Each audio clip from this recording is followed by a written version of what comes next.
주께 가까이 우리 찬양 드리고 항시합니다.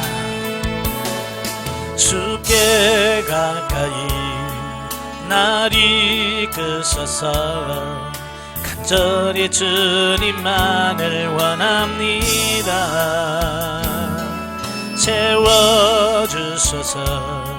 주의 사랑을 진정한 찬양 드릴 수 있도록 주께 가까이 날 이끄소서. 간절히 주님만을 원합니다. 채워주소서. 주의 사랑을 진정한 찬양 드릴 수 있도록 목마른 나의 영혼 주를 부르니 나의 맘 만져 주소서. 주님만을 원합니다. 더 원합니다. 나의 맘 만져주소서. 아멘. 기도하겠습니다. 은혜로우신 아버지 감사합니다. 오늘도 귀한 시간을 허락하셔서 그리스도인과 자아에 대한 문제를 같이 고민하며 나눌 수 있도록 해주셔서 감사합니다. 이 시간을 통해서 우리 자아가 뭔지를 다시 한번 깨닫게 하시고 이 자아를 처리할 수 있는 우리가 될 수 있도록 성령님 도와주옵소서. 시종을 맡겨오며 예수님의 이름으로 감사하며 기도합나이다. 아멘.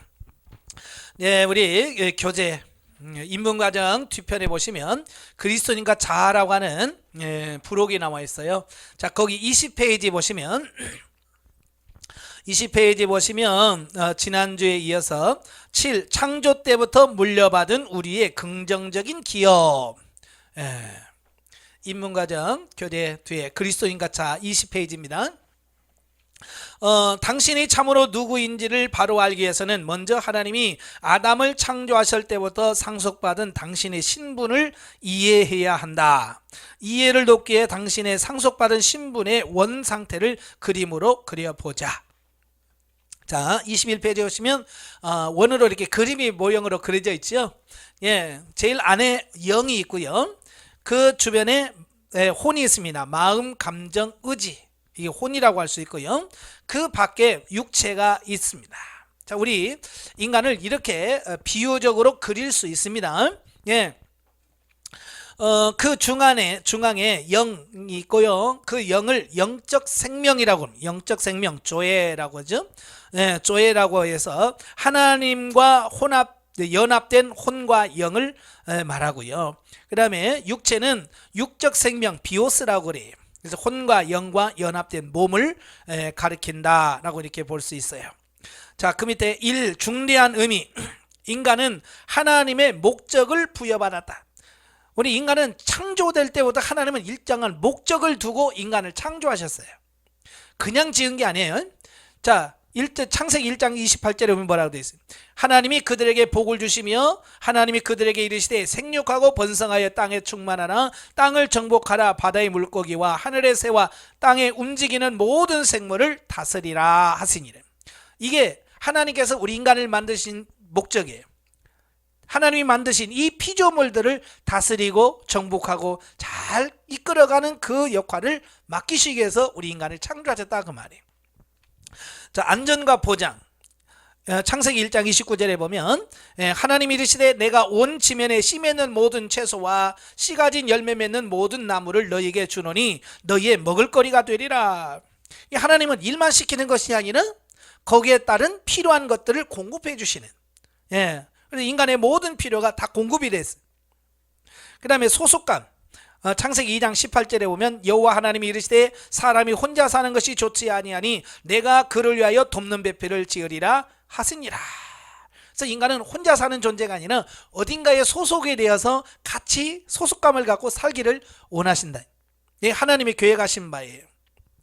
여기서 이제 비오스라고 하죠. 육체와 연합된 혼과 영. 그 그다음에 조에는 하나님과 연합된 혼과 영을 가리킬 수 있고요. 자, 창세기 2장 7절에 보면 여호와 하나님이 땅의 흙으로 사람을 지으시고 생기를 그 코에 불어넣으시니 사람이 생명이 된지라. 이것이 바로 우리의 신분을 이해하는 출발점이다. 하나님이 최초 인간이자 최초의 조상인 아담을 창조하셨고요. 우리는 모두 그를 닮도록 창조되었다라는 겁니다. 오랫동안 신학자들은요, 아담의 후손이 인간의 두 부분으로 이루어졌는지 세 부분으로 이루어졌는지를 논의해왔다.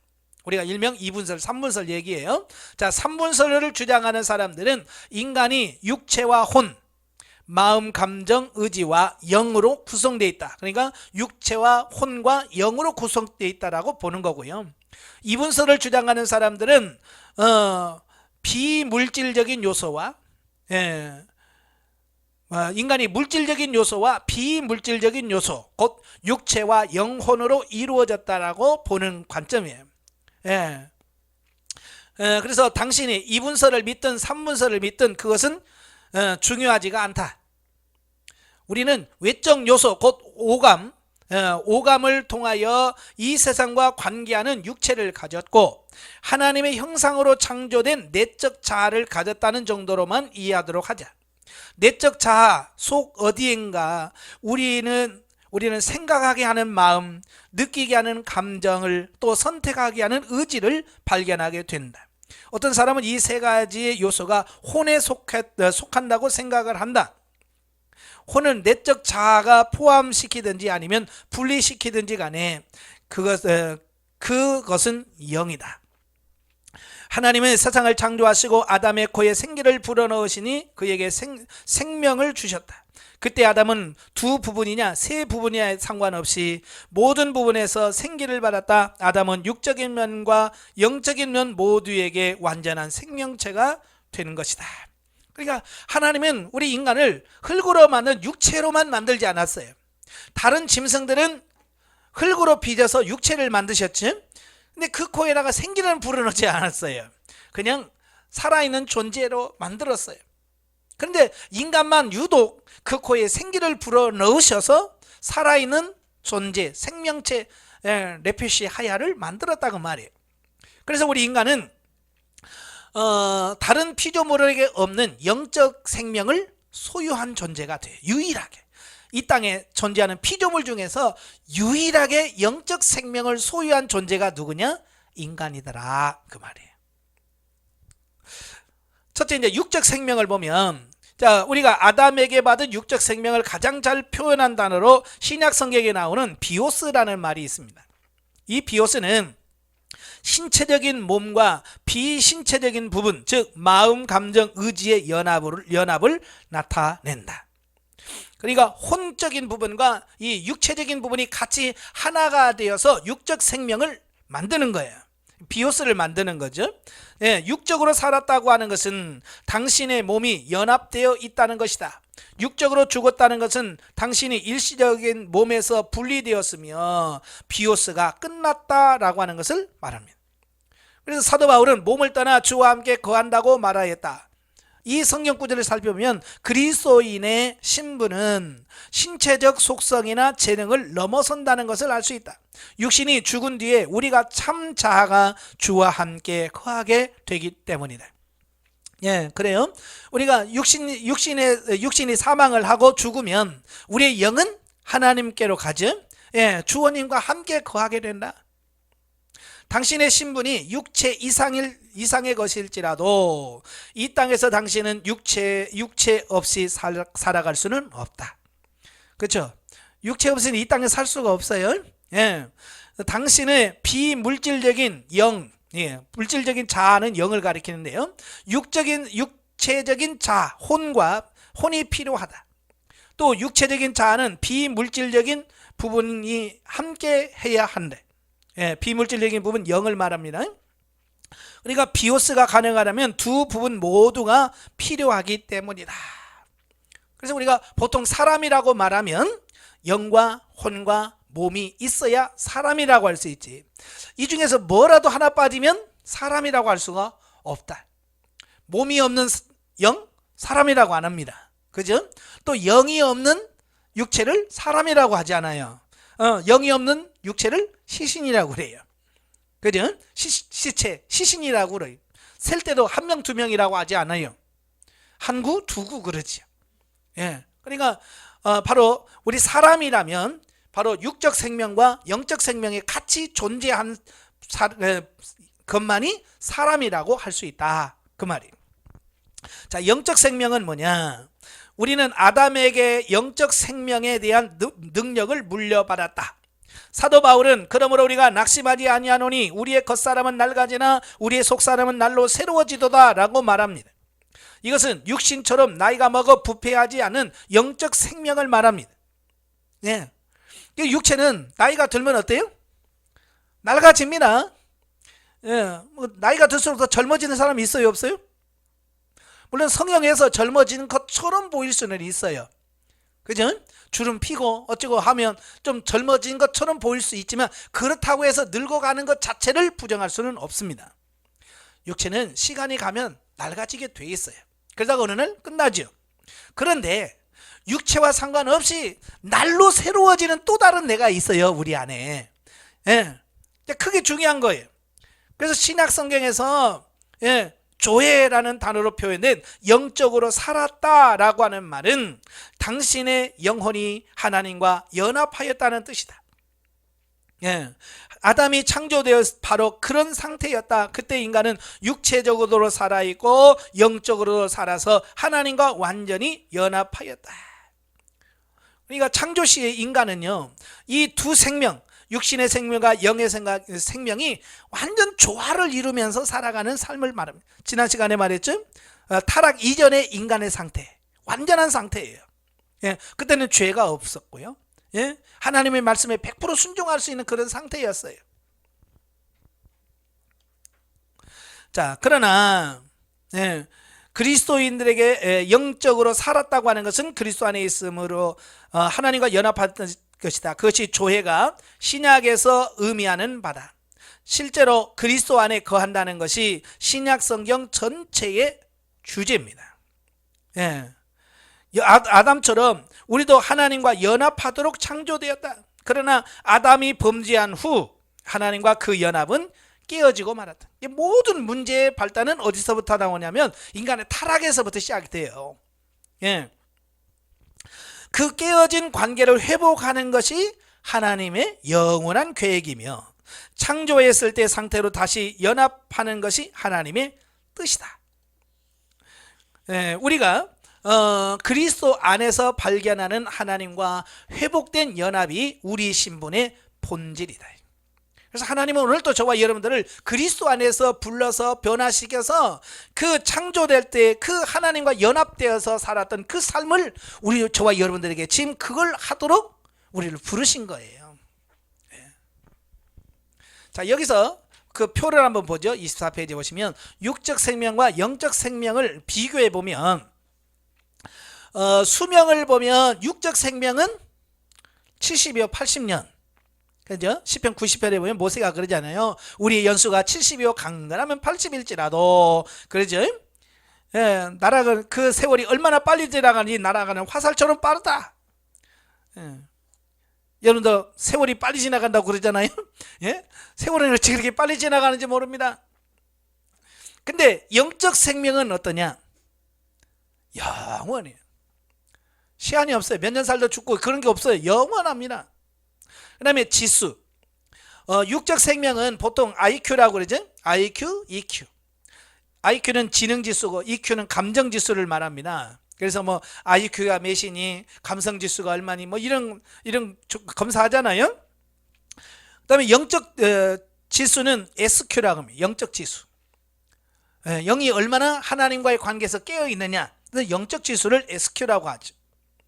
그다음에 제임스 패커스는 육적 생명을 자연적 본능이라고 말하고 영적 생명을 영적 본능이라고 표현합니다. 그 다음에 육적 생명에는 마음, 감정, 의지 같은 혼이 있고요. 영적 생명에는 오성과 의지라고 하는 것이 있고요. 닐 앤더슨은 육적 생명은 육신의 아버지를 통해서 우리가 분열을 받습니다. 예, 육적 아버지를 통해서. 그러나 영적 생명조에는 영의 아버지신 하나님으로부터 영적 생명을 부여받는다라고 이렇게 육적 생명과 영적 생명을 분명하게 구분하고 있음을 우리가 기억하시면 좋겠습니다. 자, 8번 타락으로 인한 우리의 부정적 기여.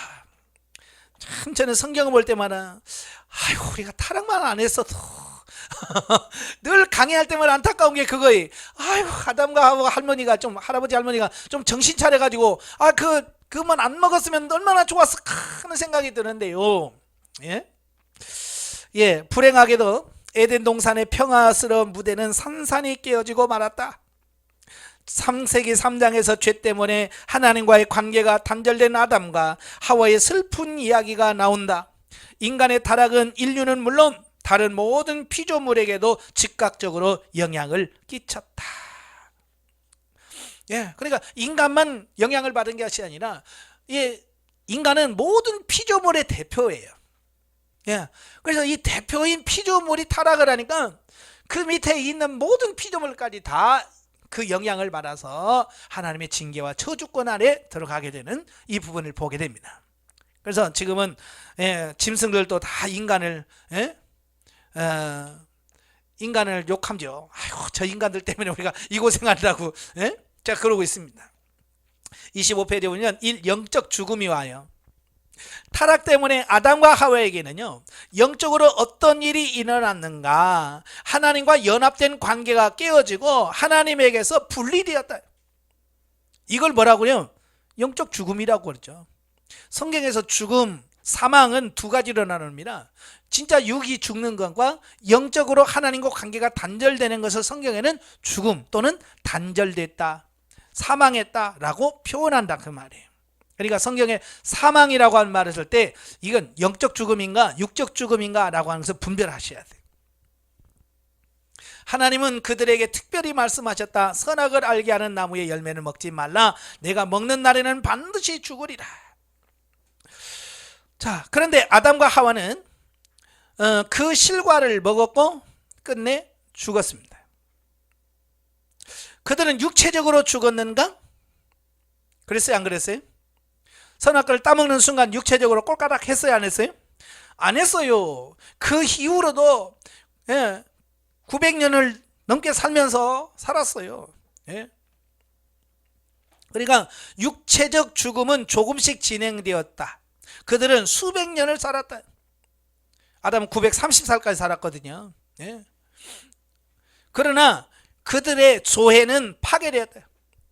하나님이 정령 죽으리라, 반드시 죽으리라고 할 때 그 하나님의 죽으리라고 하는 생명은 육적 생명이에요? 영적 생명이에요?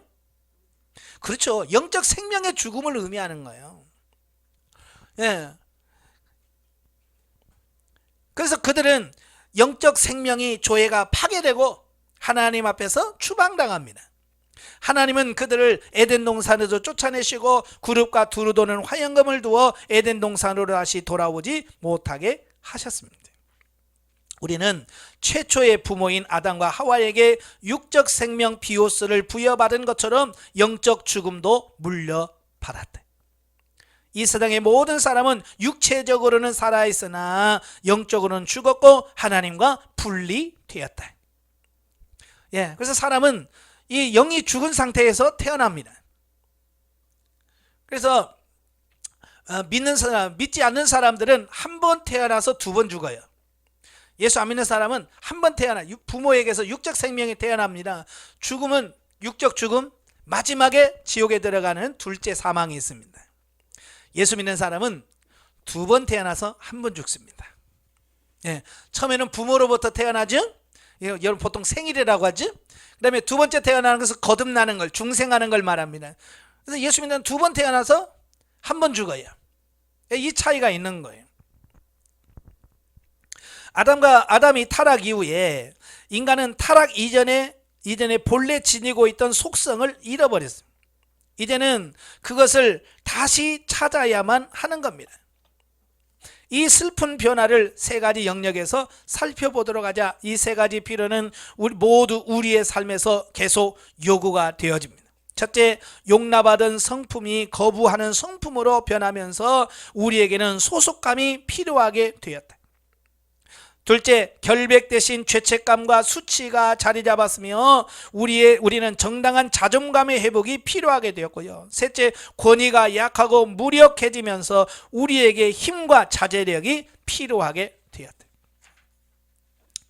예, 그러니까 이 타락하면서 이제 우리는 원래 하나님이 창조했던 그런 인간의 모습이 아닌 변질되어진 인간의 모습이 되어진 거예요. 예. 그래서 예전에는 막 용납하던 성품이 이제는 거부하는 성품으로 바뀌어요. 그래서 보통 사람들과 친해지려고 해요? 안 친해지려고 그래요? 자꾸 안 친해지려고 하잖아요. 그래서 좋아하는 사람 몇만 친하고 마음에 안 들면 자꾸 배척하고 그러거든요. 이게 타락한 본성에서 나오는 것들이고요. 예. 자, 넘겨서 26페이지 보시면, 자, 그림을 보십시오. 아까 똑같은 그림이죠? 영, 마음, 감정, 의지가 있고 육체가 있습니다. 자, 영적인 죽음이 일어났어요. 죄로 인하여 영이 죽었단 말이에요. 자, 영이 죽고 나니까 어때요? 감정이 지배적인 부정적 감정으로 바뀌어집니다. 그래서 긍정적인 감정보다도 부정적인 감정이 많이 작용을 해요. 그 다음에 마음은 하나님에 대한 지식의 상실이 있어요. 하나님을 잊어버려요. 하나님을 잊어버려요. 마음에서. 로마서에 보면 어때요? 마음에 하나님 두기를 싫어한다 그랬잖아요. 그 다음에 의지는 수많은 선택을 해야 돼. 전에는 영이 하나님과의 관계 속에서 영이 선택을 해줬어요. 그러니까 의지가 그렇게 힘들 필요가 없었죠. 근데 이 영이 그 일을 안 하니까 의지가 자기가 이제 주인 돼서 이걸 막 선택을 해야 돼요. 그러니까 이 의지가 얼마나 스트레스를 받겠어요. 그죠? 여러분들이 스트레스 받아요, 안 받아요? 예, 지금 현대인들은 이 스트레스 엄청나거든요. 예, 그게 혼에서 일어나는 일들이에요. 왜냐? 영이 주인의 자리에서 제 역할을 감당하면 혼이 안식을 누리는데 이 의지가 안식을 누리는데 그렇지 못하니까 그런 거예요.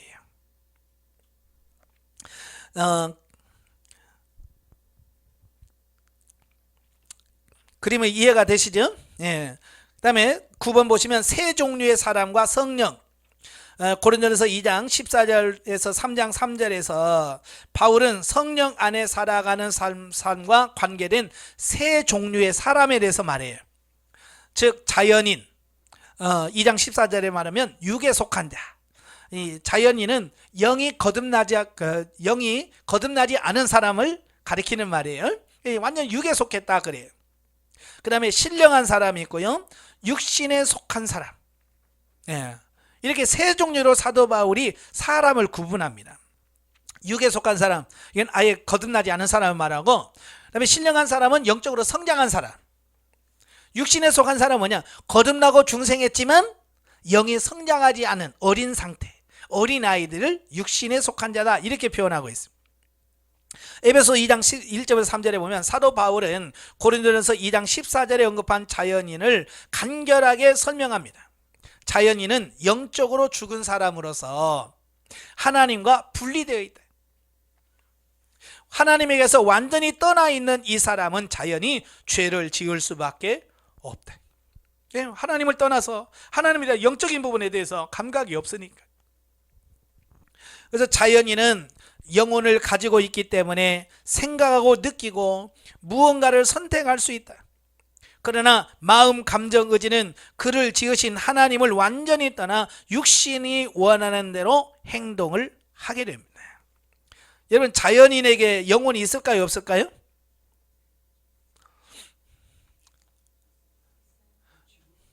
있을까요, 없을까요? 제가 경상북도 기도원에 가서 집회를 하는데 질문 있어요, 목사님. 그래서 뭔데요?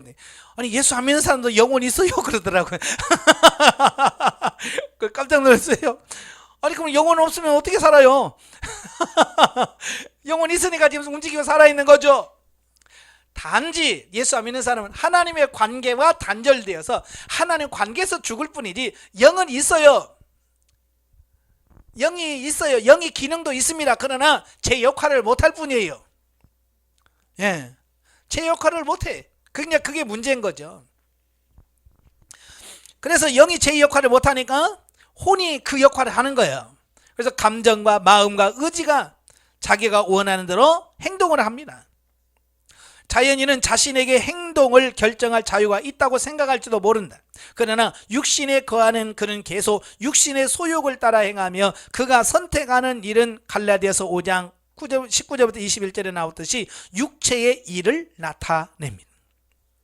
예, 그러니까 예수 안 믿는 사람들은 자기 남들 열심히 해요. 예?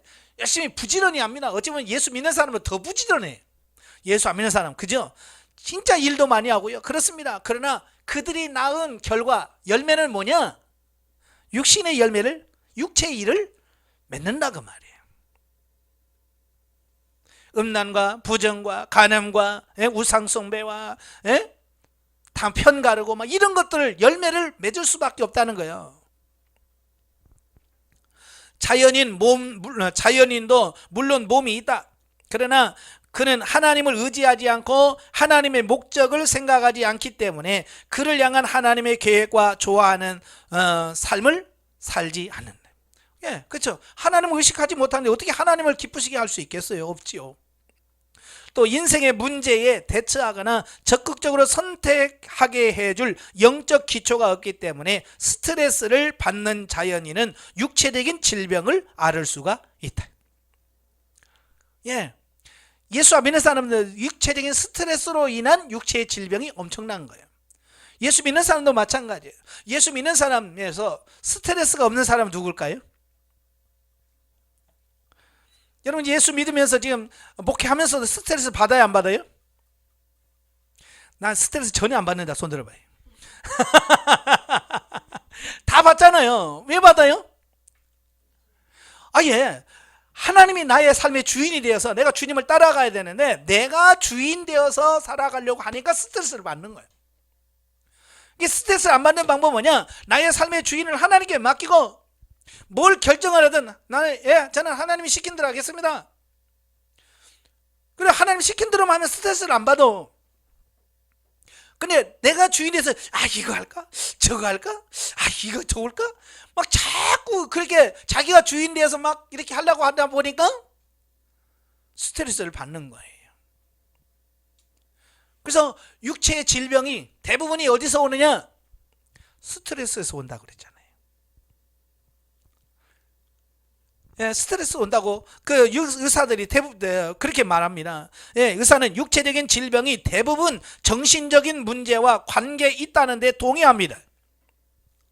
예, 그래서 의사들은 뭐 검사해가지고 뭐가 안 나오면 뭐라 그래?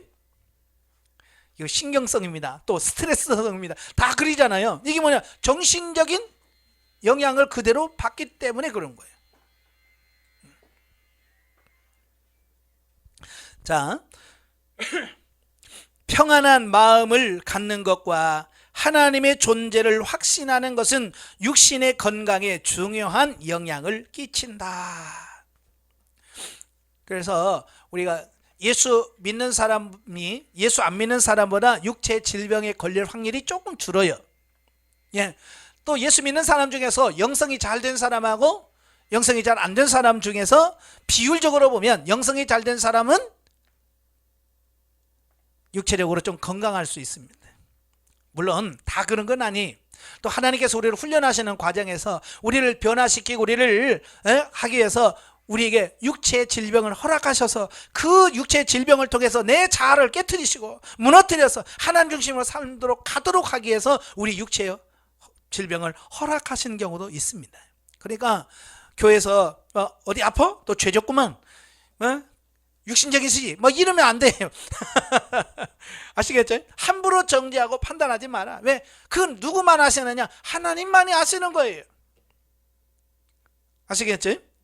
그러니까 이 아픈 사람들이 신방받고 시험 드는 이유가 거기 있어요. 거기 가서 신방 예배 드린다고 가가지고 뭐라 그래? 죄 회개하셔야 됩니다. 죄 때문에 병이 왔습니다. 뭐 이러면서 막 모든 게 죄 때문이라고 하면 그 신방을 받는 사람의 입장에서는 굉장히 마음에 상처를 받습니다. 왜냐하면 육신의 질병에는 여러 가지가 있잖아요. 원인이. 물론 그 중에 하나가 죄일 수도 있어요. 그래서 우리가 신방할 때는 반드시 하나님 앞에 묻고 가야 돼. 기도하면서 하나님, 이분이 이런 어려움을 겪는데 원인이 어디에 있습니까? 라고 분명하게 기도하고 그 원인을 정확하게 알고 가서 말씀으로 권면하고 책망하고 그래야 돼. 예. 그래야 바른 신방을 통해서 영혼을 살릴 수 있어. 그렇지 않으면 신방가가 영혼을 더 병들게 하고 시험 들게 하는 경우가 많습니다. 어떤 분은 그냥 무조건 마귀시야. 그래서 막 귀신 나가라 막 그래가지고 막 하신 분도 많고, 네? 원인을 정확하게 하셔야 돼요. 범죄할 수 있는 기회를 제공하는 육신은 자연인의 행위와 반응, 습관, 기억력, 다른 사람들에 대하는 자세를 지배한다. 죄성을 가진 육신은 삶 속에서 죄죄를 받지 않기 때문에 자연인은 열등감, 불안, 자기비하, 죄책감, 염려, 의심 등으로 갈등할 것이다. 예. 예수 믿는 사람은 하나님에 대한 신뢰가 있잖아요. 믿음이 있기 때문에. 그래도 어때요? 이게 좀 줄어들 수 있어요. 열등감도 신앙 안에서 극복할 수 있고요. 예? 자기 비하도, 죄책감도, 염려도, 이런 의심도 줄어들 수 있어요. 그렇기 때문에 예수 안 믿는 사람보다도 훨씬 더 조금 평안할 수 있는 거죠. 신령한 사람도 육신과 혼과 영이 있다. 그러나 신령한 사람은 영적으로 거듭나기 전인 자연인에게서 놀랍게 변화된 사람이다. 거듭난 순간 그의 영은 하나님과 연합하게 된다. 이 연합으로 영적 생명은 죄를 용서받고 하나님의 가족이 되며 그 자신의 개인적인 가치를 깨닫는데, 예, 거듭나면서 내가 어떤 존재인가? 내가 하나님의 자녀구나. 하나님 나라의 왕이구나. 하나님의 거하시는 성전이구나. 내가 하나님 나라의 제사장이구나. 내가 그리스도의 신부구나. 내 신분을 이해하게 되고 깨닫게 돼요. 그래서 신령한 사람의 혼은 영적으로 거듭나서 변화를 받습니다. 그래서 이 사람은 육신이 아닌 성령에게서 원동력을 얻게 돼요. 그래서 그의 마음은 새롭게 변화가 됩니다. 그의 감정은 혼란 대신 평화와 기쁨이 넘치고, 그는 육신을 쫓아 살지 않고 성령을 쫓아 살아갑니다. 그가 성령 안에서 살 때 삶은 성령의 열매를 맺게 됩니다. 예. 그러니까 영이 죽은 사람은 날고 켜도 육신의 열매를 맺을 수밖에 없어요. 나라의 대통령이 되든 뭘 하든 하나님을 모르는 사람은 육신의 열매를 맺을 수밖에 없고, 거듭난 사람은 그가 어떤 위치에 있든 그의 삶을 통해서 성령의 9가지 열매를 맺게 된다. 그 말이에요. 신령한 사람의 몸도 변화가 됩니다. 예. 그 몸은 성령이 거하시는 것이며 하나님께 예배하고 하나님을 섬기는 거룩한 산제물이 되는 것이다. 하나님을 의지하지 않고 살던 육신은 이 신령한 사람 안에서도 있다. 그러나 그는 자신을 죄에 대하여 죽은 자로 여기며 육신과 육신의 정욕을 날마다 십자가에 못 박는다. 이 모든 사실이 참으로 놀랍군요. 그런데 나는 그리스도인이면서 여전히 문제를 안고 있습니다. 내가 영적으로 살아있다는 것은 저도 알고 있습니다. 예. 그러니까 영성을 통해서 영이 성장한 사람도 갈등은 있어요.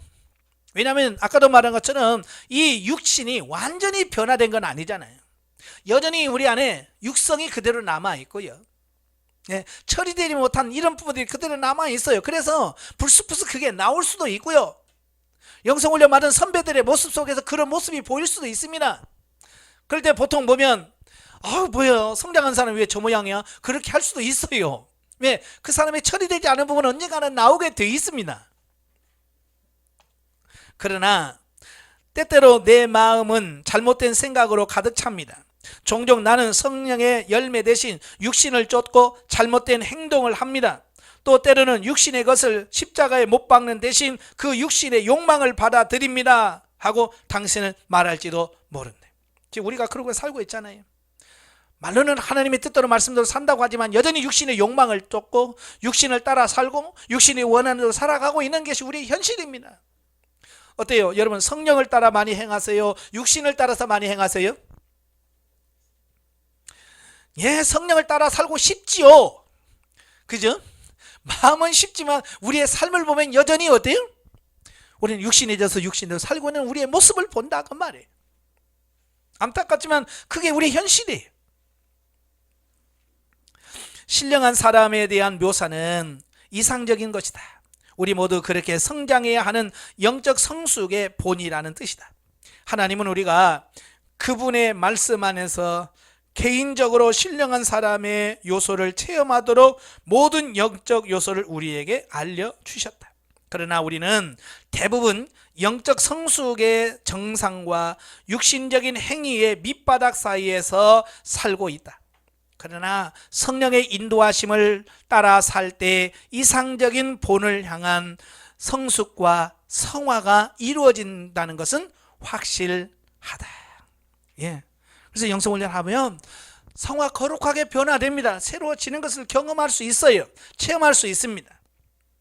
자, 육신에 속한 사람의 영이 신령한 사람의 영과 근본적으로 똑같다는 사실에 유의하라. 육신에 속한 사람은 그리스도 안에서 영적으로 살아있고 하나님에게 의롭다 일컬음을 받았다. 그러나 그는 신령한 사람처럼 성령의 인도를 받는 대신 육신의 충동에 따른다. 그 결과 그의 마음은 육신에 속한 생각에 사로잡히고 그의 감정은 부정적인 느낌 때문에 괴로워한다. 그리고 성령을 따라 살면서 성령의 열매를 맺고 싶어 해도 그는 육신을 따라 제멋대로 죄악된 행동을 하게 된다. 예. 육신에 속한 사람이 누구라고 그랬어요? 예, 예수는 믿고 거듭나고 중생했지만 영적으로 성장하지 않는 사람을 말합니다. 예, 그들은 마음은 하나님의 말씀대로 살고 싶어. 그리고 예수 그리스도 믿고 거듭남으로 하나님의 자녀가 되었고요. 예, 주님으로부터 의롭다함을 받긴 했어요. 그러나 그렇게 살지 못한다는 거예요.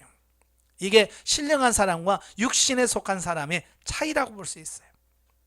그래서 그런 사람에게는 성령의 열매가 없지요. 열릴 수가 없어요. 그 몸은 끔찍하게 황폐해진 하나님의 성전이다. 때때로 그는 하나님이 창조하신 원리대로 행하지 않기 때문에 자연인과 똑같은 증상을 보인다. 예, 이게 이제 문제예요. 오늘날 우리 한국교회에 육신적인 사람이 대부분이에요. 신령한 사람이 없어요. 그러니까 겉으로 보면 예수 믿는 사람 같은데 어떤 사건이나 어떤 문제가 오면 예수 안 믿는 사람 자연인이나 똑같아요. 예, 변화가 없어요. 별로 차이가 없습니다. 이 사람은 하나님께 예배드리는 산제사로 자신의 몸을 드리는 것이 아니라 죄에 찌든 육신의 변덕에 따라 육신이 원하는 것을 따른다. 예, 우리가 몸을 쳐서 주님이 원하는 대로 살아야 되는데 육신에 속한 사람은요, 육체가 원하는 대로, 육신이 원하는 대로 살아가는 거예요. 그냥 육신이 십자가에 못 박는 대신 육신에게 양보하기 때문에 열등감, 불안, 자기비와 죄책감, 염려, 의심의 노예가 된다. 그러니까 예수 믿는 사람이나 예수 안 믿는 사람이나 똑같아. 육신의 사람은 자연 예수 안 믿는 사람은 똑같은 거예요. 그러니까 이런 사람들과 얘기하면 잘 통해요. 그죠? 왜? 별 차이가 없는데요. 뭐 예수로 거듭나고 중생했지만 영적으로 성장하지 않은 사람은 자연인들하고 얘기하면 다 통해요. 똑같아요. 저도 이제 가끔 교회 안에서 이런 성도들과 얘기를 하다 보면 육신에 속한 사람 얘기하면 이건 뭐 예수 안 믿는 사람은 얘기하는 거 똑같은 거예요. 생각하는 거 말하는 거 맨날 이야기하는 게 뭐예요? 목사님 어느 아파트 사야 돈 벌어요? 어디 아파트 사야 부자 될 수 있어요? 뭐 이런 거. 네? 사실은 우리 아들 어디 학원 보내야 돼요? 맨날 그런 똑같은 고민을 하고 갈등. 예수 안 믿는 사람은 똑같은 고민하거든요. 우리가 예수 믿고 거듭났으면 좀 더 고차원적인 고민을 좀 해야 돼. 내가 하나님 앞에 어떻게 서야 되나요? 내가 어떻게 하나님의 음성을 듣고 어떻게 하나님 뜻대로 살 수 있을까요? 이런 신령한 고민들을 해야 되는데 그런 고민할 수 있는 수준이 안 되니까 맨날 이 땅에 죽고 썩을 것들만 위해서 살아간다고 말이에요. 그 육신에 속한 사람이 그래요. 의로운 하나님의 자녀들이 육신에 속하여 살아가는 비그리스도인과 마찬가지로 이와 같은 육신적인 문제 때문에 괴로워하고 있었다. 많은 성도가 아직도 그리스도 안에서 자신의 신분을 혼동하고는 그 신분에 맞게 살지 못하고 있다. 우리가 그리스도 안에서 누구인지 확실한 신념을 갖지 못하고 있기 때문에 행위에 있어서도 갈등하는 것이다. 그러니까 내가 누구인지를 정확하게 알아야 되는데 내가 누구인지를 모르니까, 내가 누구인지를 모르니까 그렇게 살 수밖에 없다는 거예요. 그래서 우리가 내가 하나님 앞에서 어떤 자인가 라고 하는 부분을 분명하게 인식을 해야 되는 거예요. 자, 넘겨서 성령을 쫓는 삶. 고린도전서 2장 15절에 보면 신령한 자는 모든 것을 판단하나 자기는 아무에게도 판단받지 아니하느니라 그랬어요. 자, 신령한 사람, 성령을 쫓는 사람을 보면, 자, 영이, 자 보세요, 가운데 영이 있죠. 화살표가 어디 돼 있어요? 마음으로 있죠. 그러니까 영은 하나님과 관계 속에서 깨달은 것을 마음에다가 전달합니다. 그러면 이 마음은 그걸 감정에다 전달하고 의지에게 전달합니다. 그래서 마음과 감정과 의지가 이 영의 지배 아래서 조화를 이루어요. 잘, 그러니까 평안하고 안식할 수 있지요. 자, 그래서 이제 몸은 하나님의 성전이 됩니다. 몸은 하나님이 거하시는 성전이 돼요. 그래서 하나님이 기뻐하시는 거룩한 산제사로 드리는 삶, 하나님의 말씀대로 사라져지는 이 몸이 사라지는 삶이 돼요. 나중에 설명드리겠습니다. 이걸 몸의 구원이라고 말합니다. 몸의 구원. 몸의 구원이란 뭐냐? 이 육체가, 죄만 짓던 이 육체가 이제 영의 지도를 받아서 그렇게 순종해지고 그렇게 사라지는 상태를 몸의 구원이라고 얘기를 해요. 자, 그 다음에 육신. 육신을 십자가에 못 박는 것은 성도의 책임이다. 매일 그는 자신의 죄에 대하여 죽은 사람으로 생각해야 한다. 우리는 육신을 살려주면 안 돼요. 육신은 뭐냐면 이 육체 안에 있는 죄성을 말합니다. 이건 매일같이 십자가에 처리를 해야 돼요. 그래서 내 안에서 미움이 나오면 하나님, 이 미운 감정을 십자가에 처리시켜 주세요. 짜증이 나도 주님, 이 내 안에 나오는 이 짜증의 감정을 십자가에 처리시켜 주세요 하고 끊임없이 쳐서 십자가에 못 박는 삶을 살아야 돼요. 그게 안 되면, 여전히 그게 팔팔하게 살아있으면 그렇게 살 수밖에 없는 거예요. 내 안에 혈기가 가득 찼는데 혈기로 살 수밖에 없죠. 왜? 안에 혈기밖에 없는데. 감정은 평화를 누리고 기쁨을 누립니다. 마음은 변화되었습니다. 한 가지 마음, 근신하는 행동을 하게 되고요. 의지는 이제 성령을 쫓아 행하는 삶으로 바뀌어집니다. 영은 구원을 받고 용서함을 받고 확신을 갖고 안전하고 영접하고 가치 있는 그런 삶을 살아가게 되어지는, 자, 이런 부분들을 보게 되어집니다. 자, 이제 31페이지 보시면 자아가 뭐냐, 이 자아에 대해서 한번 같이 보도록 하죠. 자, 당신은 누구입니까? 만약에 여러분에게 한번 자기를 소개하시죠. 그러면 여러분 뭐라고 소개하겠어요? 보통 보면 저도 그랬죠. 뭐 예를 들어 한번 소개하시죠. 제 이름은요 권대한이고요. 저는 뭐 희망창교회 담임 목사고요. 예담영상 아카데미 하고 있고요. 뭐 이렇게 하겠죠. 예? 여기서 똑같은 말을 해요. 당신은 누구입니까? 나는 사람들에게 당신은 누구입니까? 라는 걸 묻는 걸 좋아한다. 이 질문은 아주 간단한 대답을 요구하는 것처럼 들린다. 그러나 실제로 그리 간단하지가 않다. 자, 예를 들어서 만약 누군가가 내게 당신은 누구입니까? 라고 묻는다면 나는 닐 앤더슨입니다 라고 대답할 것이다. 아니요, 그것은 당신 이름입니다. 당신은 누구입니까? 나는 신학교 교수입니다. 아니요, 그것은 당신 직업입니다. 나는 미국 사람입니다. 그것은 당신의 국적입니다. 나는 침례교인입니다. 그건 당신의 교파입니다. 나는 키가 173cm이고 몸무게는 약 68kg이라고 대답할 수도 있다. 그러나 내 신체 조건이나 외모 역시 나 자신은 아니다. 왜냐하면 내 팔이나 다리가 절단되어도 나일 수가 있을까? 만일 내가 당신에게 심장이나 신장, 간을 이식받았다면 그래도 나일 수 있을까? 물론이다. 내가 누구인가는 겉으로 보이는 것보다 훨씬 더 많은 의미를 가지고 있다. 보통 나라고 여길 때 나가 누구예요? 얘가 눈에 보이고 만져지는 얘가 나라고 생각한다 그 말이에요. 그죠? 그래서 여기서 말한 것처럼 내가 현재 직업이 뭐고요, 하는 일이 뭐고요, 내 나이가 몇 살이고요, 몸무게가 몇이고요, 이걸 나라고 생각한다 그 말이에요. 흔히 이걸 자기라고 생각한단 말이에요. 우리는 바울처럼 그러므로 우리가 이제부터는 어떤 사람도 육신을 따라 알지 아니하노라 라고 말합니다. 지금까지 말한 것은 다 육신을 따라 한 거예요.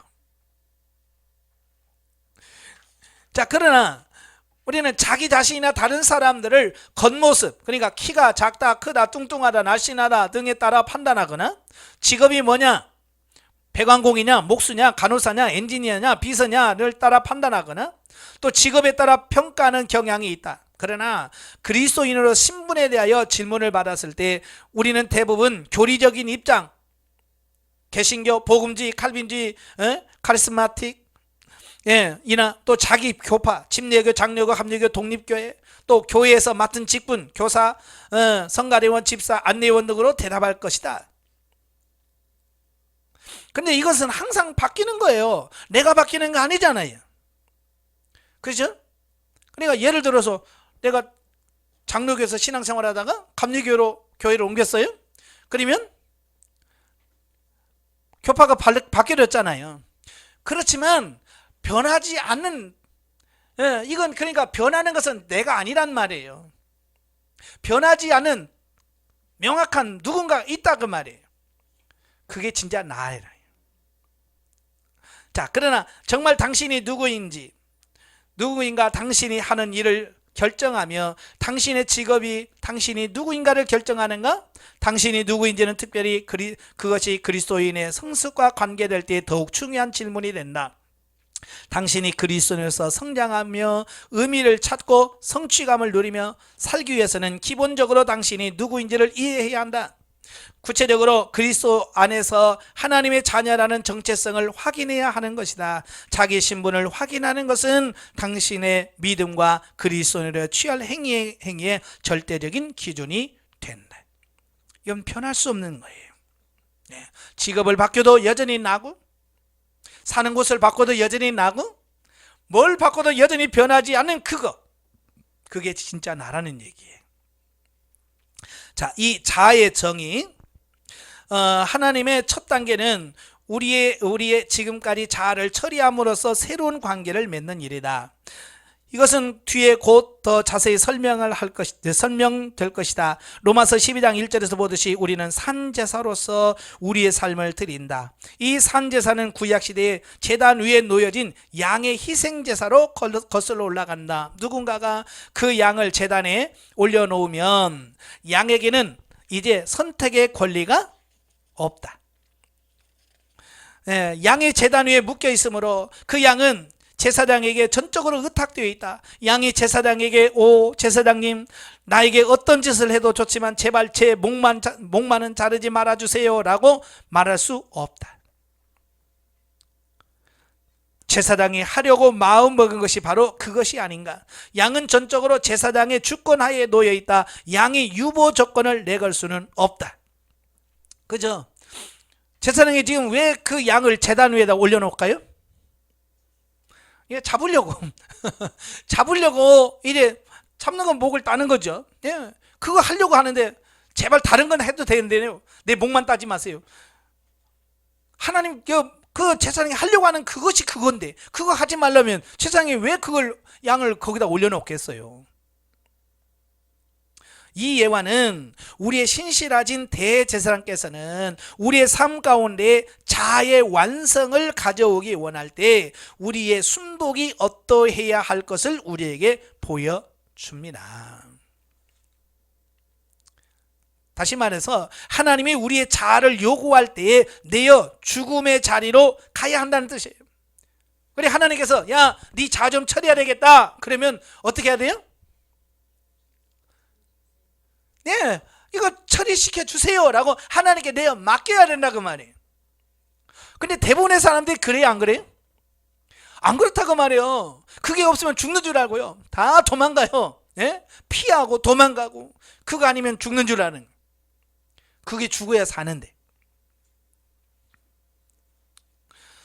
이러한 자아의 죽음 가운데 우리는 예수 그리스도와 연합됨의 진리를 체험하게 된다. 네, 이 내 자아가 죽어졌을 때 예수 그리스도와 연합할 수 있습니다.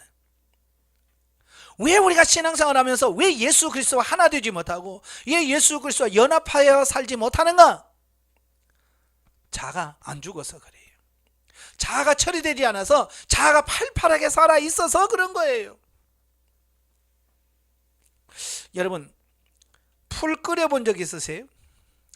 지금은 옛날 도배할 때 지금은 다 사서 하죠. 옛날에는 밀가루 넣고 뭐 해가지고 끓여서 했잖아요. 예. 거기 보면 그 가루가 껍질이 다 풀어지고 없어져야 풀이 되지. 여러분, 밀밭에서 벼사가 껍질도 안 까고, 예? 껍질도 안 까고 그냥 밀을 그냥 손 비벼서 놓고 그걸 풀 끓인다고 적고 한번 있어 보세요. 그게 풀이 되겠어요? 만약에 그 풀이 되려면 얼마나 저어서 그 얼마나 익어서 그렇게 되면 풀이 될까요? 그 껍질 익어서 껍질 벗겨지는데도 시간이 엄청나게 걸릴 거예요.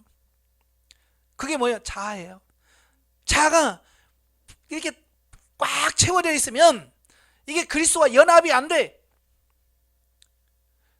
근데 자아가 탁 깨지고 밀가루가 껍질이 벗겨지고 그 자기 자아가 완전히 없는 하얀 가루가 되었으면 어때요? 그냥 넣고 좀 불 연하게 떼고 슬슬 저으면 어때요? 이게 끈적끈적해지면서 풀이 되잖아요. 자아가 죽어야 돼요. 자아가 죽어야 그리스도와 연합할 수 있어요. 근데 자아가 죽지 않으면 그리스도와 연합이 될 수가 없습니다. 그렇잖아요. 그 밀 비벼서 나가서 물속에 좀 끓여서 그냥 껍질 그대로 있는데 꽉 쥐어봐요. 어떻게 될까요? 놓으면 툭툭 떨어지죠. 왜? 연합이 안 돼요. 왜? 자기 자아가 딸딸이 살아있어서 연합이 안 돼요. 그러나 풀은 안 그렇다고 말이에요. 죽어서 자아가 완전히 없어진 밀가루는 풀이 돼서 착 달라붙어요. 자아가 죽어야 된다는 것을 의미하는 거예요. 자, 첫 번째 항목으로 이야기한 구원 체험 때에 우리가 그리스도를 우리의 삶 가운데로 초청하면 그리스도께서 우리의 영 안에 들어오시게 된다. 예. 우리가 영접하잖아요. 주님, 내 삶에 나의 안에 들어오셔서 나의 주인이 되어주시고 나의 구주가 되옵소서 라고 영접하면 주님이 우리 안에 들어오십니다. 이걸 거듭났다 중생이라고 표현하잖아요. 이것은 아래 그림 오른쪽 아래에 예수로 표시되어 있다. 예. 다음 뒷장에 보시면 예수 그리스도와 연합 그림이 있죠. 가운데 누가 있어요? 자아가 있고요. 예수가 내 삶에 들어오긴 했지만 어디에 있어요? 저 한쪽 구성택에 있잖아요. 그죠? 구석에 있어요. 자, 그 상태를 보시고, 자, 그리스도께서 우리의 삶 속에 계시지만 삶의 중심에 되지 못한 채 우리는 우리 안에 거하실 경우가 있다. 그죠? 예수님 우리 안에 들어오긴 했어요. 예수 믿고 거듭나긴 했어요. 그러나 내 삶의 중심에 예수 그리스도가 못 들어오고 저 삶의 저 구석에 있는 그런 모습을 보게 되는 거예요. 비극적이지만 이것은 대다수의 그리스도인의 현실이다. 이게 육신에 속한 사람의 삶이에요. 자, 실제로 그럼 왜 그러면 예수님이 삶의 중심에 못 오나? 왜 예수님이 우리 삶의 중심에 들어가야 되는데 왜 예수님이 우리 삶의 중심에 못 들어오나? 생활의 수레바퀴가 실제로 사람들은 살아가기가 너무 바빠서. 어떻다고요? 너무 바빠. 우리 삶 속에 너무 사람들이 바쁘게 살아요. 그래서 수레바퀴가 매우 빨리 돌아가기 때문에 그리스도께서 원심력에 의하여 생활의 한 모퉁이에 밀려나는 일이 많았다. 주님을 위해서 너무 바쁘게 일하는 바람에 주님과 함께 보낼 시간이 없는 사람도 역시 이와 같다. 그러니까요, 왜 예수님이 우리의 삶의 중심에 와야 되는데 왜 주님이 우리 삶의 중심에 모르냐면 우리가 너무 바쁘다는 얘기예요. 아까 우리가 쉬는 시간에 바쁘다는 얘기를 들었잖아요. 그렇게 내가 바빠요, 시간이 빨리 가요 라고 말하는 이유는 내 삶의 주인이 중심에 예수 그리스도가 들어오지 못했다는 얘기예요. 들어올 수가 없어. 예수님이 내 삶에 치고 들어와야 되는데 내가 너무 바빴어.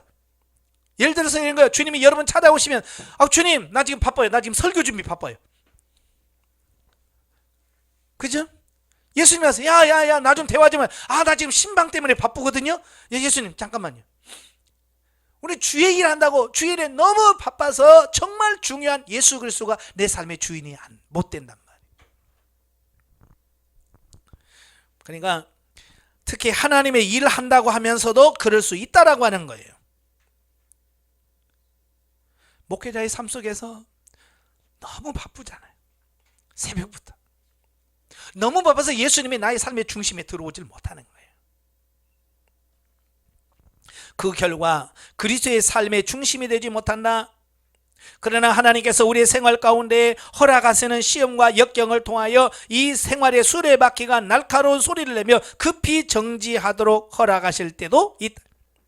그러니까요, 우리가 너무 바쁘게 막 돌아가니까 예수님이 우리 안에 중심에 오고 싶은데 올 수가 없어요. 그래서 하나님께서 급하게 우리의 이 삶의 바퀴를 멈추게 하셔요. 끼익 하고 멈추게 하셔요. 그게 뭘까요? 육신의 질병. 보통 질병으로 탁 치면 누워서 이제 그때다 꼼짝 못하고 하면서 주님 제가 너무 했네요. 그러면서 그때서야 하나님 찾고 예수님 찾아. 그전에는 너무 바빠서 주님이 와서 야야야 좀 얘기 좀. 아이고 주님 바쁘다니까요. 건들지 말아요. 내가 바빠서 예수님과 같이 살지 못하고 동행하지 못해. 그런데 아파서 꼼짝 못하니까 갈 수도 없고 주님 나 오세요. 그러고 있다가만. 그러니까 가끔 하나님께서 우리로 하여금 육신의 질병을 통해서 일 다 놓게 하시고 다 손 놓게 하시고 하나님만 찾게 하실 때면 육신의 질병, 때로는 휴직, 목회하다가 목회를 딱 그만두면 이제 할 일이 없잖아요. 그죠? 할 일이 없어. 뭐하지? 근데 주님이 찾아오시는. 어떤 사람은 환경적으로 굉장히 어렵고 고난을 주시고, 그래서 이게 내 삶을 더 이상 할 수 없을 때, 그럴 때가 주님이 우리에게 신호를 보내는 거예요. 야, 좀 나와 좀 같이 좀 있자. 내가 너의 삶의 중심에 들어가고 싶다라고 하는 주님의 표현인 거예요. 근데 대부분의 사람들은 그럴 때 좋아해요, 안 좋아해요? 안 좋아하지요. 안 좋아해요. 그래서 막 하나님 원망하면서 하나님 그럴 수 있습니까? 내가 그렇게 죽도록 주님을 위해서 새벽부터 내가 새벽 기도하고 이렇게 신방 많이 하고 이렇게 전도 많이 하는데 주님 나를 아프게 해요? 그래서 하나님만 원망하는 거야. 왜? 하나님이 왜 아프게 했는지를 모르니까 그런 거야. 하나님 뭐요? 제발 좀 놓고 나 좀 대화 좀 하자. 나하고 교제하고 내가 너의 삶의 중심에 들어가게 좀 해자. 그 신호를 보내는 거거든요. 예? 저도 예전에 그래 봤거든요. 참 저도 열심히 일하면 두 번째 가려면 서러울 사람이에요. 예? 하여간 열심히 방방 뛰던 사람이에요. 근데 하나님께서 저를 자리에 눕히시더라고요. 제가 8년 동안 목발을 짚으면서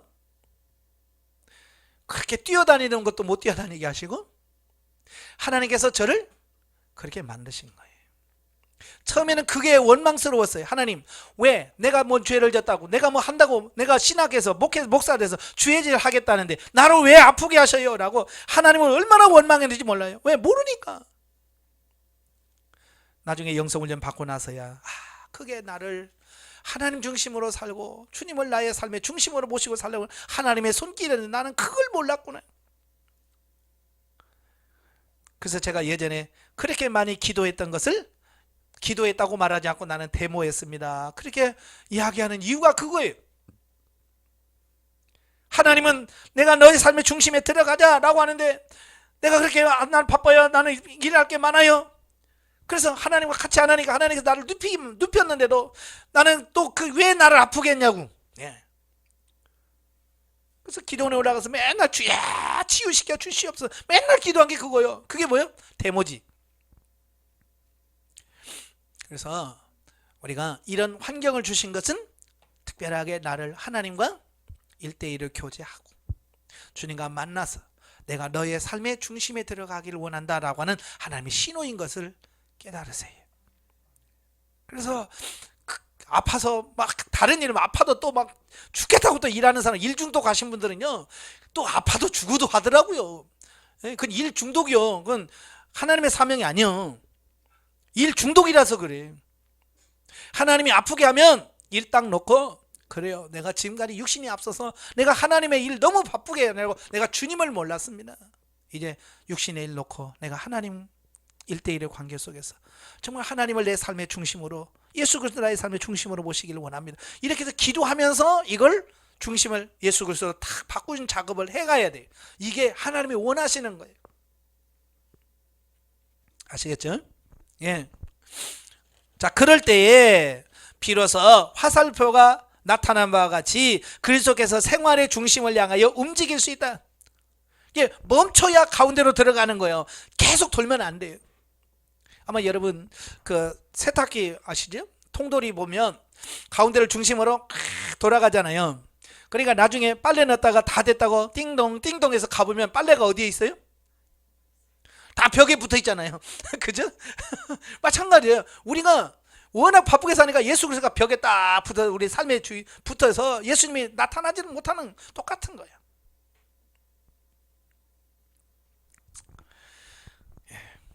그리스도께서 생활의 중심이 되지 못하면 다른 어떤 것이 우리 중심에 온다. 이게 정말 중요한 거예요. 예수 그리스도가 중심에 와야 되는데 예수 그리스도가 우리 중심에서 빠지잖아요. 꼭 빈자리에 뭐가 대신 들어와. 예수님 대신에 거기 빈자리가 있으면 얼마나 좋아. 근데 누군가가 거기 채워지는 거예요. 예를 들어서 물컵에 물이 있는데 내가 다 마셔버리면 물은 없지만 물 대신 뭐가 들어가 있어요? 공기가 들어가 있잖아요. 그렇죠? 뭔가가 비우면 그 자리에 뭔가가 대체하는 게 있어요. 자, 그게 뭐냐? 즉 우리의 생활의 원동력이 될 정도로 중요한 어떤 것이나 어떤 사람이 그 중심에 들어와 버려요. 자, 예를 들면 원 속의 자아는 집이나 고양이 등 정말로 우리에게 행복을 가져다 주리라고 느껴지는 어떤 것들을 의미합니다. 예. 그러니까 예수가 중심에 있어야 되는데 중심에 예수가 빠지니까 그 중심에 뭐가 들어오냐? 집이 들어와.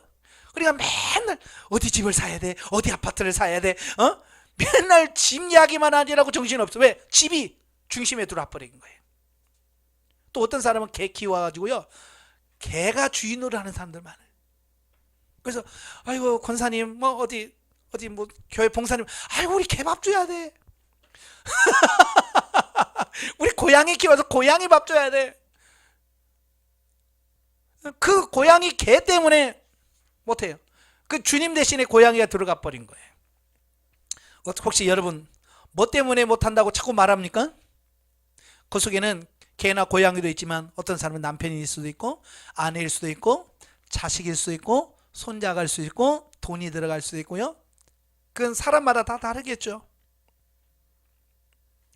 그래서 그것이 중심이 돼서 움직여요. 삶이. 우리는 항상 이런 것들을 얻기 위해 애쓰고 노력하지만 일단 얻은 직후 신선함이 사라지고 나면 자신의 공허한 승리해야 했음을 발견하게 합니다. 예. 처음에는 그게 막 뭐가 이루어질 것 같이 막 하다가 해도 소용없거든요. 채워지질 않잖아요. 어떤 얘기는 부모가 될 수 있고 혹은 남편이나 아내, 아이들, 남자친구, 여자친구 등 자신의 만족을 위해 즐겁게 해주려고 노력하는 생활 속에 어떤 사람이 될 수도 있다. 이런 시도는 적극적인 지향일 경우도 있고 소극적인 지향일 수도 있다. 예를 들면 부모가 자녀에게 어떤 식으로 자신에 대해 생각하도록 영향을 주어서 이제는 그 부모가 멀리 떨어져 있거나 돌아가셨더라도 그 자녀는 아직도 부모로부터 배운 그 방식대로 자신에 대한 생각하는 경우가 있더라. 예, 하나님의 말씀이 들어가 있는데 부모님의 말이 딱 들어가 있어. 뇌에 새겨서 우리 어머니가요. 자, 그런 거예요. 부모님이 돌아가셔서 예수 믿으시지요? 우리 어머니가 절대 교회 가지 말라고 그랬어요. 뭐 이런 거 있잖아요. 예?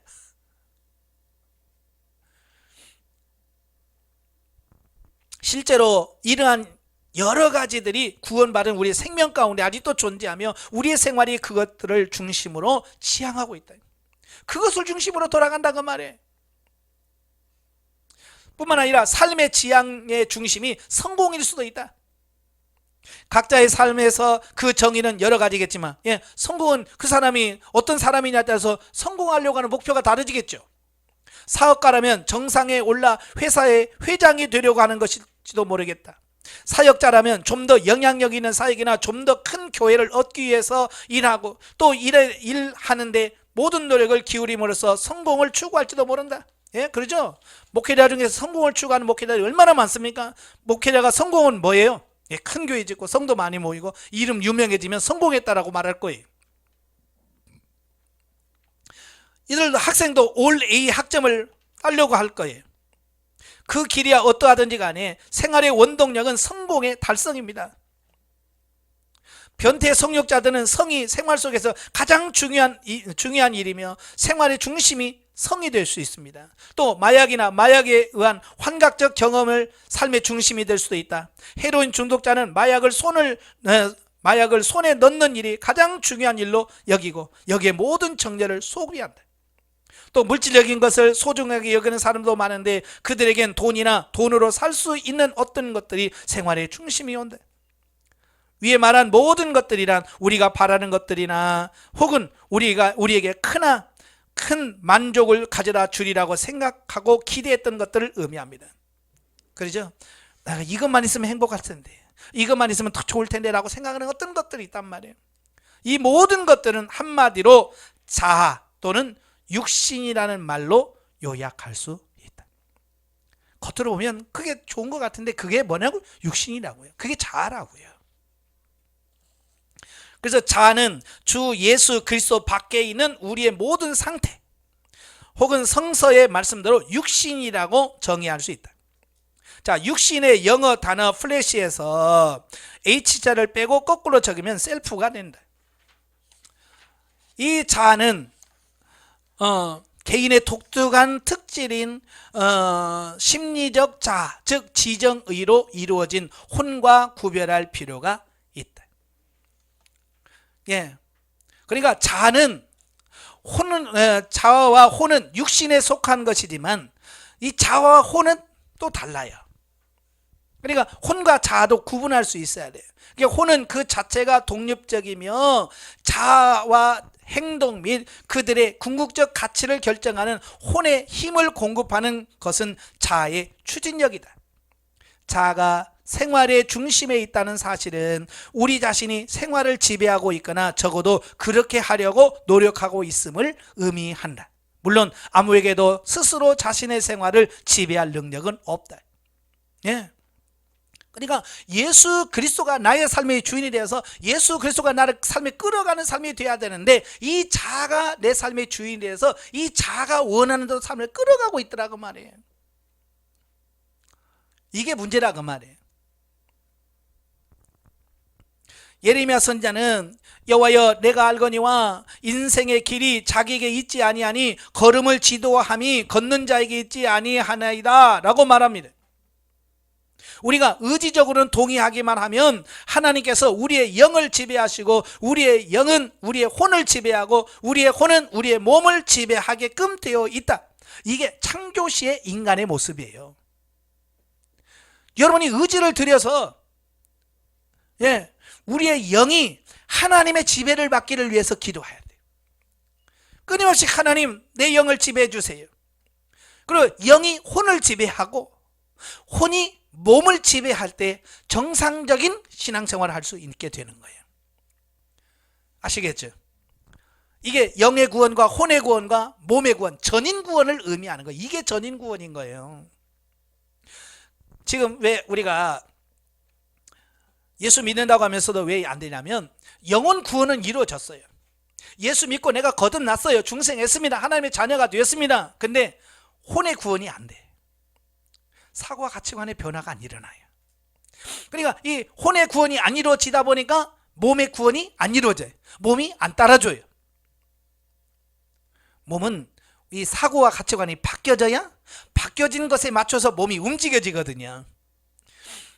그래서 영의 구원만 말씀하면 안 돼. 우리 한국교회는 지금까지 뭐만 강조했냐면 영혼 구원만 강조했어요. 그죠? 예수 믿으면 구원받습니다. 예수 믿으면 천국 갑니다. 예수 믿고 천국 갑시다. 할렐루야, 아멘, 갑시다. 그래서 영접시켜서 이제 당신의 자녀가 됐습니다. 하나님의 자녀가 됐어요. 죽어도 천국 갑니다. 할렐루야, 아멘, 끝. 거기서 멈추면 안 돼요. 거기서 어디로 가야 된다고요? 혼의 구원으로 가야 돼. 가치관이 바뀌어야 돼. 성경적 가치관을 바뀌어져야, 그래야 삶의 변화가 일어나는데 그냥 영혼 구원만 일어나. 그래서 교회 나와서 거듭나고 중생하면 바로 하는 게 뭐예요? 일 시켜. 교회에서 교사하시오, 성가대 하시오. 이 혼의 구원도 안 이루어진 사람에게, 변화도 안 된 사람들에게 성가대 해라, 뭐 해라. 그러니까 이분들이 처음에는 신나서 재밌게 합니다. 근데 성장하지 않은 상태에서 하다 보니까 지쳐버려. 예. 그래서 신앙생활은 이제 3년에서 4년 되면 영적으로 성장시키지 않으면요, 이 사람들이요 슬슬 뒤로 빠집니다. 왜? 처음에는 예수 믿고 막 좋았는데 자꾸 일만 시키니까 이제 혼이 피곤한 거예요. 그래서 교회 형 힘들어 죽겠네. 맨날 일만 시키고 구원의 감격도 잃어버리고 다 잃어버려. 그런 상태로 만들지 말자고요.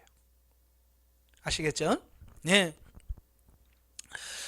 이것이 하나님의 계획이다. 이렇게 되려면 무엇보다도 먼저 그리스도께서 총사령부에 계셔야 한다. 예. 그러려고 하니까 예수님이 나의 삶의 중심에 딱 들어오셔서 예수님이 중심을 딱 잡고 계셔야 돼. 우리는 자아 중심이 아니라 그리스도 중심적이어야 한다. 그러나 대부분의 그리스도인, 심지어 전담 사역자들까지도 그들의 자아가 주를 위해 일하고 봉사하고 있음을 발견한다. 예, 오늘 여러분 목회자들 다 대부분이 보면 그리스도 중심이 아니에요. 노예 가서 노예 한번 참석해 보면 그분들이 얼마나 육신적인지 알잖아요. 설교는 그렇게 잘하는데 실제로 노예 해보면 아니에요.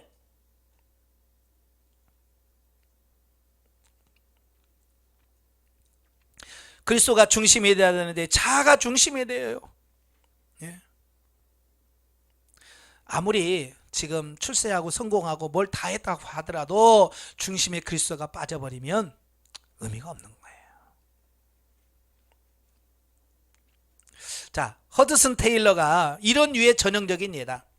허드슨 테일러는 중국의 선교의 아버지라고 하잖아요. 중국 선교에 정말 지대한 공을 끼친 분이 이분이에요.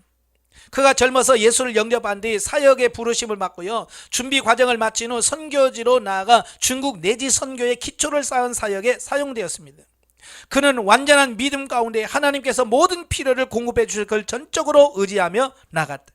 하나님께서 허드슨 테일러의 사역을 축복하셔서 하나님을 온전히 의뢰하는 많은 선교사도 파송할 수 있었다. 예. 그래서 많은 사람들이 허드슨 테일러의 그 영향을 통해서 중국 선교의 비전을 품고 중국의 많은 선교사들이 가게 됩니다. 이 허드슨 테일러 때문에. 그런데요, 그런 일을 했던 허드슨 테일러의 자아와 모든 자원이 마침내 종점에 이르고 하나님을 위하여 일하려는 노력은 완전히 포기하게 되기까지는 이런 사역을 시작한 후 10년 내지 15년의 세월이 지난 뒤였다. 네. 처음에는 막 열정적으로 했습니다. 잘 됐습니다. 그런데 10년에서 15년 가니까요, 이제 탈진이 옵니다. 한계점이 왔다는 거예요. 그때서야 비로소 그리스도는 허드슨 테일러에게 헬스를 통하여 사시고 일하시기 시작했다. 이제 자기가 도무지 나는 못합니다. 이제 자기는 못하겠습니다. 나는 이제 더 이상 할 수가 없습니다 라고 말할 때, 그때 하나님이 그때서 일하기 시작했다 그 말이에요. 그럼 그 전에 누가 일한 거예요? 예, 허드슨 테일러가 일했고요. 그가 내려놓으니까 그때부터 하나님이 역사하신 거예요. 이러한 사실은 허드슨 테일러의 영적 비결이라는 책에서 상세히 기록되어 있다. 비록 하나님이 허드슨 테일러가 많은 것을 이룩했다 하더라도 그가 자신을 통하여 하나님께서 역사하시도록 내어 맡기기 전까지는 허드슨 테일러의 자아가 하나님을 위해 일한 것에 지나지 않았다. 이게 제일 중요한 거예요. 우리가 지금 속고 있는 거예요. 내가 그렇게 열심히 했잖아요. 내가 그렇게 아침부터 새벽부터 열심히 했는데요. 예, 우리 자아가 하면 그렇게 된다고 말이에요. 거기에 성과가 있다고 하더라도 의미가 없는 거예요. 그러니까 우리가 성과에 매이면 안 됩니다. 눈에 보이는 거. 야, 교회 개척기, 교회 개척했잖아. 성도가 몇 명이잖아. 거기 속으면 안 됩니다. 자아가 중심이 되면 그래봐야 의미가 없다는 얘기예요. 하나님께서는 우리가 그분을 위해 증거하거나 생활하는 것을 원치 않으신다. 하나님께서는 자아를 제거함으로써 우리를 통해서 일할 수 있기를 원하신다. 대부분 그리스도인들이 이 교훈을 결코 배우지 못한다. 네. 그러니까 하나님은 우리가 하나님의 일을 하는 것이 아니라 하나님이 우리를 통해서 하나님의 일을 하시도록 하기를 원하신다 그 말이에요. 보통 이 교육은 오직 고난과 시험 그리고 시련과 고통을 통하여 드디어 자아가 종점에 와서 처리될 때에 배워지는 것이다. 예. 내 자아가 죽어졌을 때 비로소 이게 가능해진다 그 말이에요. 지금 여러분의 삶 속에서 주님이 이렇게 하십니까? 못하죠. 왜? 아직도 내가 자아가 죽어지지 않아서 그래요.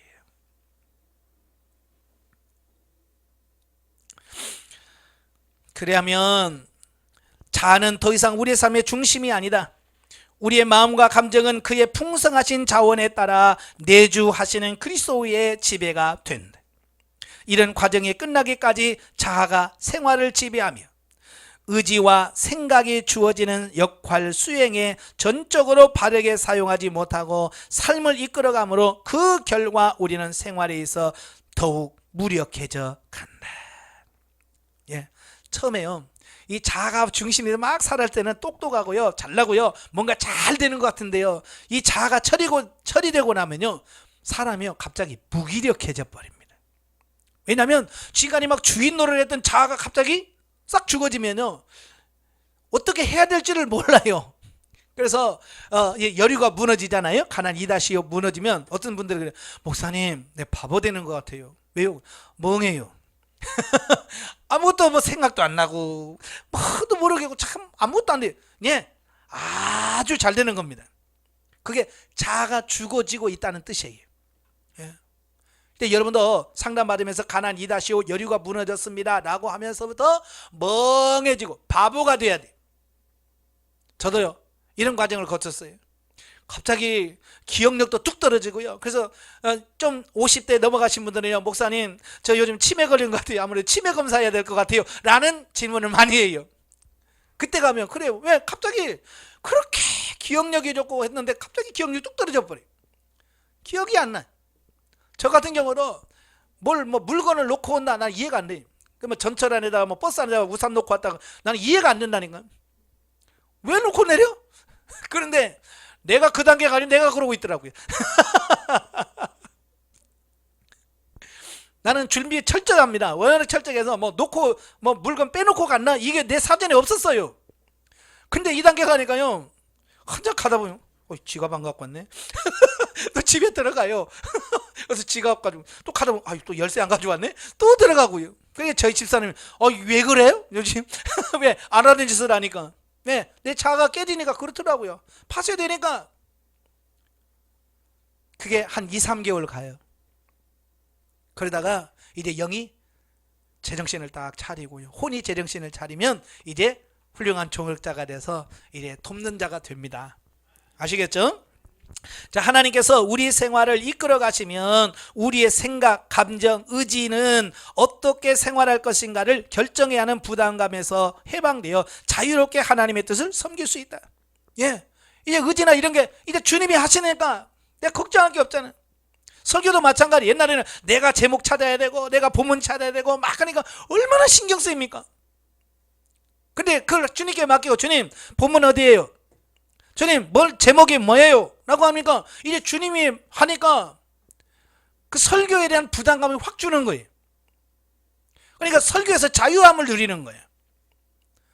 그전에는 내가 설교 잘해야 되는데 좋은 말씀이 어디 있나? 막 근데 내가 자꾸 막 그러니까 이게 설교에 스트레스가 되는 거예요. 근데 누가 설교 부탁하면 아니야 나 못해. 왜? 내가 해야 되니까. 부담감 때문에. 이제는 그런 자유함이 사라지는 거예요. 예. 그래서 아버지 이번 설교인데요, 본문 주세요. 하나님 제목이 뭔가요? 그래서 하나님께 하니까 금방금방 찾아서 하니까 얼마나 쉬워요. 자아가 지배하는 한 혼의 기능들은 우리의 성숙 과정에서 특징적으로 나타나는 역사적 사건들과 직접 연관을 맺게 될 것이다. 다시 말해서 자아가 지배할 때 혼의 기능인 감정과 생각은 여러 가지 속임수를 벌이게 되며 이것이 여러 가지 정신적 장애로 나타나는 것이다. 예. 이 막 머리가 돌아가다 보니까 얘가 너무 과부하가 걸려요. 예? 과부하가 걸리니까 어때요? 실패하게 되고 스트레스를 많이 받게 되는 그런 부분들을 보게 됩니다. 내가 주인 되어서 살아가다 보니까 그걸 빨리빨리 처리하시기를 바랍니다. 아시겠죠? 얼마나 자아를 빨리 내려놓느냐가 여러분의 삶에 굉장히 중요하다는 사실을 기억하시고 빨리빨리 처리할 수 있기를 바랍니다. 기도하겠습니다.